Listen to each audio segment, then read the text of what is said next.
Metro ఉదయం news కి స్వాగతం. వరంగల్ జిల్లా సంగెం మండలంలో బీసీ గర్జన సభ పోస్టర్ ను ఆవిష్కరించారు. ఈ కార్యక్రమంలో యాదవ సంఘ అధ్యక్షులు రాజయ్య యాదవ్ పాల్గొని మాట్లాడుతూ బీసీలంతా ఐక్యంగా ముందుకు పోవాలని, రాజ్యాధికారం సాధించాలన్నారు.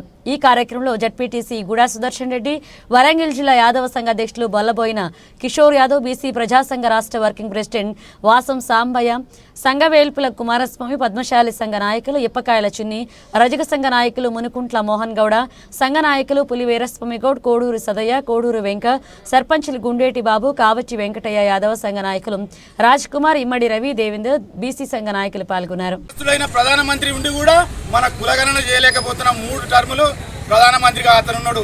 రాష్ట్ర ప్రభుత్వాలు నివేదిక ఇస్తూనే ఉన్నాయి. ఏ రాష్ట్రం వచ్చినా నివేదిక ఇస్తుంది, కానీ అక్కడ పాస్ అయితే లేదు.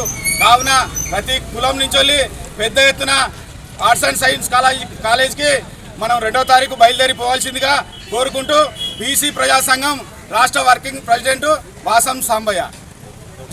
మన సంఘం మండల కేంద్రంలో ఫిబ్రవరి 2న జరగబోయే బీసీ గర్జన సభకు సంబంధించిన పుష్పావిష్కరణ జరిగింది. ఇదే విధంగా మన సంఘం మండలంలోని బీసీ కులాల ఐక్యంగా ఉండి ఆ రోజు మన బీసీల కోసం తీన్మార్ మల్లన్న ఆధ్వర్యంలో జరగబోయే సభను మనం విజయవంతం చేసుకొని మన మండలం నుంచి బీసీల నుంచి అధిక సంఖ్యలో పాల్గొని దాన్ని విజయవంతం చేసుకునే దిశగా కృషి చేయాలని అందరినీ కోరుకుంటూ జై బీసీ.